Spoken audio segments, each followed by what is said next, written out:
one theory about the universe is that basically it expands, and it expands, it expands, and in the center of the universe there is a center mass of something, and basically it obviously has gravity, and basically that is like the remains of everything that hasn't clumped together to make galaxies and things.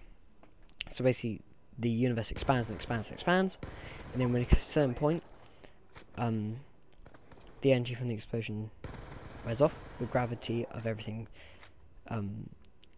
takes over, and it comes back in, kaboom, Big Bang again. That's one theory. Another theory is that the universe, obviously after the Big Bang, and then it expands, and then it expands, and then it expands, and it expands, and it expands, and just keeps on expanding. So soon, well, not soon, in billions of years' time, there will only be one star. Well, say there is probably like 6,000 stars in the sky, something like that. In a few million years' time, there'll be 5,500. Another few million, 5,000, so on, so on, so on, till we can only see like 2 or 3 stars in the sky. And then millions of years after that, there'll be no stars in the sky because we will just be so far away from other things. There's another theory, which is the Big Bang, and then the universe started expanding, and expanding.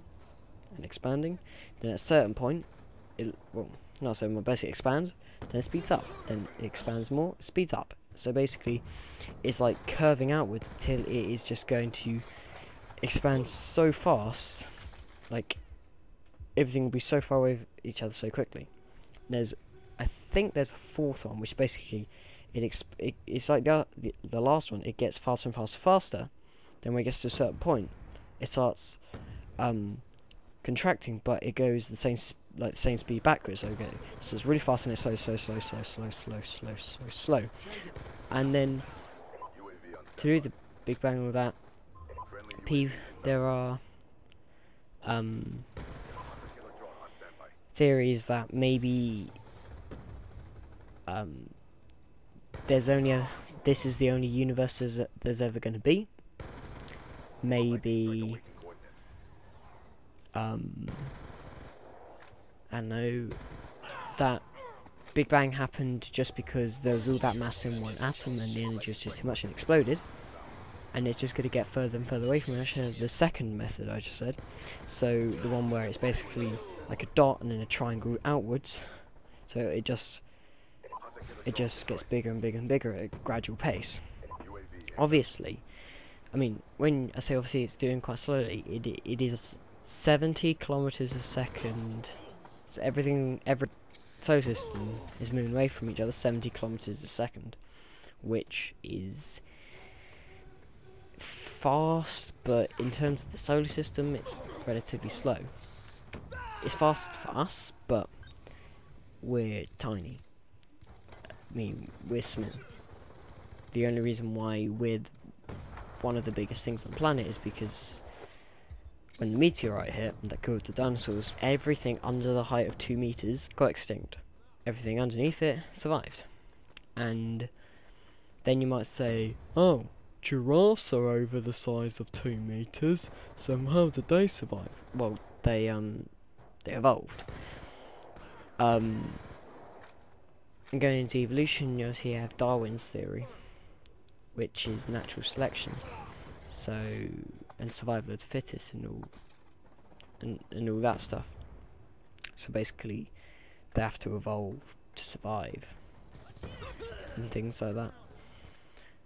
And going on again about Darwin, he went to the Galapagos Islands, and he saw these birds, and they were the same as some birds in England, I think it was, something like that. And they had different beaks. They're the same bird, same species, but they just had different beaks because they had to eat different foods, and that was the only difference between them. So same species, but they had to adapt. So, and after a while, they would keep on adapting. They'd get so far apart, they'd be their own separate species. And that's the thing with dogs. There are dogs but there's different types of dogs. So the species is the dog, then there's different breeds. So basically with that bird, you're going to get that bird, then you're going to get the two different species. The species with the sharp, pointy beak, and the other bird, which is the bird with the rounded, softer beak. And, I mean, it sounds kind of racist, but if there wasn't slave trade or anything, basically the Europeans, the Asians, the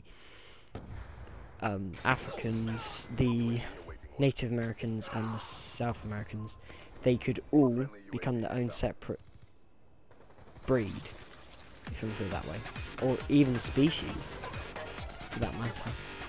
Because going back to the dog breeding as well, if we keep on making Labrador retrievers, then so obviously mixing Labrador and a retriever together, then